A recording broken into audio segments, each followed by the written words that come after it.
Molecular biology से 2021 के questions कई सारे हैं, जिनमें से पहला क्वेश्चन हम लोग देखते हैं। Complete the flow chart on central dogma. ठीक है, ये नीट में क्वेश्चन है 2021 का। तो डीएनए टू डीएनए जो फॉर्मेशन होता है उसे हम लोग रेप्लिकेशन कहते हैं। डीएनए से आरएनए जब बनता है तो उसे ट्रांसक्रिप्शन कहते हैं। चाहे वो एमआरएनए हो, चाहे आरआरएनए हो या टीआरएनए, किसी भी प्रकार का अगर आरएनए बन रहा है किसी भी तरह का और डीएनए से अगर बन रहा है तो उसको बोलते हैं ट्रांसक्रिप्शन। हालांकि आरएनए से अगर डीएनए बनता है तो उसको रिवर्स ट्रांसक्रिप्शन कहते हैं। तो यहाँ रिवर्स ट्रांसक्रिप्शन तो हो नहीं रहा है। और आरएनए से जब प्रोटीन बनता है, एस यानी प्रोटीन बनता है, तो उसको बोलते हैं ट्रांसलेशन। तो यहाँ पर पी जो होगा वो रेप्लिकेशन होगा, क्यू जो है ट्रांसक्रिप्शन होगा, आर ट्रांसलेशन नहीं होगा। फिर से देखते हैं, पी जो है रेप्लिकेशन होगा, क्यू जो होगा ट्रांसक्रिप्शन, आर जो होगा ट्रांसलेशन और एस जो होगा प्रोटीन। तो सही आंसर यहाँ पे डी वाला होगा, फोर्थ का डी वाला आंसर सही आंसर होगा। अगले क्वेश्चन पे आते हैं।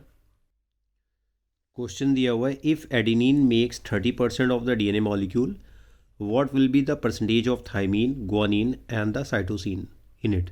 तो चार्जाफ लॉ है, इसी चैप्टर में थोड़ा सा दिया हुआ है चार्जाफ लॉ के बारे में, कि जितना परसेंट एडेनिन होता है उतना ही परसेंट थाइमीन होगा, एंड जितना अमाउंट ग्वानिन का होता है उतना ही अमाउंट साइटोसिन का। तो एडेनिन का तो यहाँ अमाउंट दिया हुआ 30%, तो इतना ही अमाउंट किसका हो जाएगा, थाइमीन का। तो 30 वाला कहाँ दिया, देखिए यही दिया हुआ है। अब बचा क्या, 30 + 30 = 60 हो गया। तो अब 40% क्या बचेगा, ग्वानिन और साइटोसिन। तो ग्वानिन 20% और साइटोसिन 20% निकल आएगा दोनों। तो सही आंसर यहाँ पे डी वाला हो जाएगा, एकदम सिंपल है। अगला क्वेश्चन देखते हैं, 2021 में यही से है। Which of the following statement about histone protein is wrong. Histone carry positive charge in the side chain, सही होता है ये charge. Histone are organise to form a unit of 8 molecule, ठीक है, ऑक्टामर ही उसे हम लोग बोलते हैं। The pH of histone is slightly acidic, ये गलत हो गया, बेसिक होना चाहिए। Histone are rich in amino acid, lysine and arginine, ये भी सही है। तो सिक्स का जो सी वाला है statement, pH of histone is slightly acidic, ये गलत है, बेसिक होगा ना कि एसिडिक होगा। तो छठवें का सी वाला रॉन्ग स्टेटमेंट है regarding to the histone protein, right. अब इसके बाद देखते हैं, और कोई क्वेश्चन नहीं है। इसके बाद 2020 का है, जो बात के हम लोग वीडियोस में कवर करेंगे। अब ये ट्रांसक्रिप्शन से आ गया है 2021 में क्वेश्चन, वहाँ से अब उस टॉपिक से नहीं है। क्वेश्चन है, what is the role of RNA polymerase third in the process of transcription in eukaryote. तो यूकैरियोट में 3 आरएनए पॉलीमरेज एंजाइम्स होते हैं, आप लोगों ने पढ़ा हुआ है। RNA polymerase first, second and third, और तीनों अलग अलग आरएनए का सिंथेसिस करते हैं। प्रोकैरियोट में एक ही आरएनए पॉलीमरेज होता है जो तीनों ही प्रकार के आरएनए का सिंथेसिस करता है। तो इसका जो सही आंसर हो जाएगा वो ए वाला हो जाएगा, कि ट्रांसक्राइब्स ओनली एसएन आरएनएज। ठीक है, यहाँ पे प्रिकर्सर ऑफ एमआरएनए दिया हुआ है, टीआरएनए दिया हुआ है और आरएनए। मुझे थोड़ी सी कन्फ्यूज़न है, आरएनए पॉलीमरेज थर्ड, एक मिनट वेट कीजिएगा, माफ़ कीजिएगा। मेरे हिसाब से आंसर सी वाला सही होगा, 65 का सी वाला आंसर जो है वो सही आंसर होगा। ट्रांसक्राइब टीआरएनए, 5s आरएनए और एसएन आरएनए। मैं आंसर मैंने इसलिए एनसीईआरटी ओपन की है अभी, ये देखिए आप, इसमें दिया हुआ है, ठीक है। RNA polymerase third is responsible, transcribe is responsible for transcription of tRNA, 5s RNA और एसएन आरएनए, ठीक है, स्मॉल न्यूक्लियर आरएनए। तो यही देखिए यहाँ पर दिया हुआ है, टीआरएनए, 5s आरएनए और स्मॉल न्यूक्लियर आरएनए। तो सी वाला आंसर जो होगा वो सही आंसर होगा। ओके, कभी कभी हो जाता है गड़बड़। नेक्स्ट क्वेश्चन पे आते हैं। Identify the correct statement, split gene arrangement is characteristics of prokaryote. गलत है, स्प्लिट जीन होते ही नहीं है प्रोकैरियोट में, यूकैरियोट में पाए जाते हैं। In capping methyl guanosine triphosphate is added to 3' end, ये भी गलत है, 5' एंड पे ऐड होता है। RNA polymerase binds with rho factor to terminate the process of transcription in bacteria.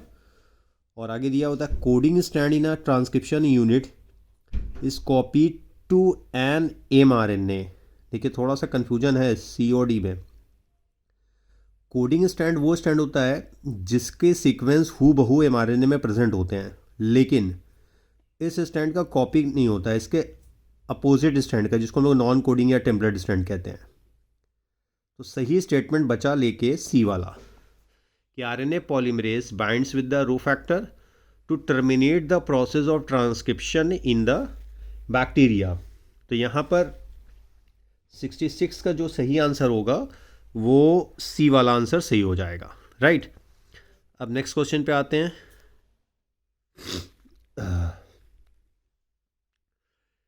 दिया हुआ है which is the only enzyme that has capability to catalyse initiation, elongation and termination in the process of transcription in prokaryote.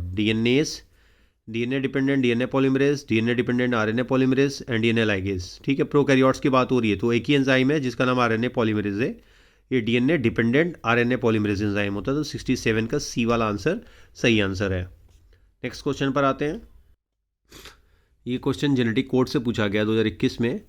The codon AUG codes for the methionine and phenylalanine. तो phenylalanine को तो code नहीं करता है, केवल मेथ्योनिन को करता है। Statement second, AAA and AEG both codons code for the amino acid lysine. अब यहाँ पे इन्होंने एक्चुअल में कोड याद करना पड़ेगा तभी इससे आंसर आप निकाल सकते हो। फिलहाल मैं सिंपली इसका आपको आंसर बता देता हूँ कि सही आंसर क्या है।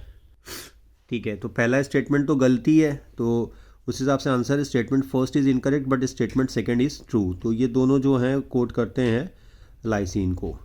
तो ये हो गया 2021 का क्वेश्चन मॉलिक्यूलर बायोलॉजी वाले या मॉलिक्यूलर बेसिस ऑफ इनहेरिटेंस वाले चैप्टर से।